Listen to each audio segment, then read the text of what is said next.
Hello viewers, job tips BD YouTube চ্যানেলে আপনাকে স্বাগতম। মহানগর দায়রা জজ আদালত ঢাকা এর বেঞ্চ সহকারী পদে লিখিত পরীক্ষা অনুষ্ঠিত হয় 9 নভেম্বর 2024। চলুন আজকের সমাধানটি দেখি। 1 নং ছিল রচনা লিখুন মানব কল্যাণে বিজ্ঞান ও প্রযুক্তি। রচনাটি দেওয়া আছে, আপনারা একটু পাস করে পড়ে নেবেন। 2 নং ছিল ভাব সম্প্রসারণ করুন যে কোনো একটি। এখানে দুটি ভাব সম্প্রসারণ দেওয়া ছিল, ভুগে নয় ত্যাগেই প্রকৃত সুখ, আর ছিল যে যায় লঙ্কায় সে হয় রাবণ। ভাব সম্প্রসারণ দুটো দেওয়া আছে, আপনারা একটু পাস করে একটু পড়ে নেবেন। ভুগে নয় ত্যাগেই প্রকৃত সুখ, আর খ নম্বরটা হলো যে যায় লঙ্কায় সেই হয় রাবণ। এখানে দেওয়া আছে, আপনারা একটু পাস করে পড়ে নেবেন। বাংলায় অনুবাদ করুন। Good wine needs no bush, চেনা বামুনের পৈতা লাগে না। মানি বিগেটস মানি, টাকায় টাকা আনে। He is a good orator, সে একজন সুবক্তা। প্যাশন হ্যাজ ইটস রেওয়ার্ড, সবুরে মেওয়া ফলে। The poor are given legal assistance free of cost, দরিদ্রের বিনামূল্যে আইনি সহায়তা প্রদান করা হয়। A cat of gloves catch no mice, সোজা আঙ্গুলে ঘি ওঠে না। 4 নং ছিল ট্রান্সলেট টু ইংলিশ, যত গর্জে তত বর্ষে না। A barking dog seldom bites, সকাল থেকে মুষলধারে বৃষ্টি হচ্ছে। It has been raining cats and dog since morning, আমি যদি পাখির ন্যায় উঠতে পারতাম। I wish I could fly like a bird, অতি ভক্তি চুরের লক্ষণ। Too much courtesy too much craft, নাচতে না জানলে উঠান বাঁকা। A bad workman quarrels with his tools, তুমি কোন ধরনের লেখা পছন্দ করো। What type of game do you like. Amplify idea anyone. A number ছিল a guilty conscience needs no accuser, as you sow you reap. A guilty conscience need no accuser, এখানে বাংলা অর্থ সহ দেওয়া আছে, আপনারা একটু পড়ে নেবেন। As you sow you reap, এটাও বাংলা অর্থ সহ দেওয়া আছে, আপনারা একটু পাস করে পড়ে নেবেন। 6 নং write a paragraph any one. Drug addiction, climate change. দুটি প্যারাগ্রাফ ছিল, যে কোনো একটার উত্তর করতে হবে। দুটোই দেওয়া আছে, আপনারা একটু পাস করে দেখে নেবেন।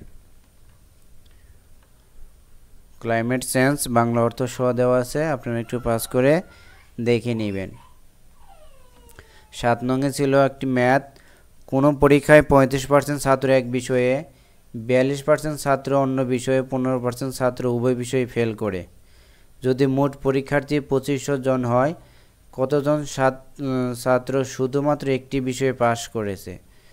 এখানে আমাদের পাসটা বের করতে হবে।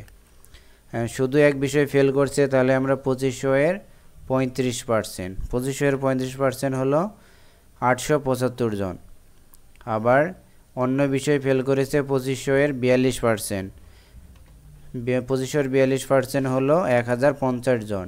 আবার উভয় বিষয়ে ফেল করেছে 15%, তাহলে 2500 এর 15% হলো 375 জন। এগুলো সবই ফেল করছে। যখন আমরা পাস বের করব, যখন একটি বিষয়ে পাস করছে, তখন আমরা এই 875 থেকে 375 উভয় বিষয়ে যে ফেল করছে এই 375 বাদ দিয়ে নিব।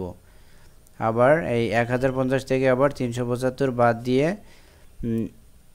দুটোর যোগফল যোগ করে নিব, তাহলে হলো 1175 জন। তাহলে একটি বিষয়ে পাস করেছে 1175 জন। 25 জন ছাত্রের ভিতরে একটি বিষয়ে পাস করেছে 1175 জন, এটি উত্তর।